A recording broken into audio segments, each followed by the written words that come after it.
Papa. Hello, Pa? Kasi yung kapatid mo. Pasensya ka na, ha? Ayaw namin to sa'yo kasi ayaw ka namin bigyan ng alalahanin. Ano nangyari kay Maui?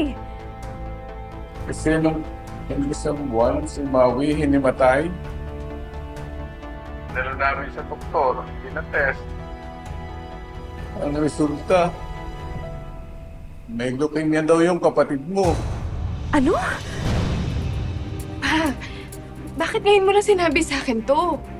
Kasi nga, nahihiya na ako sa'yo.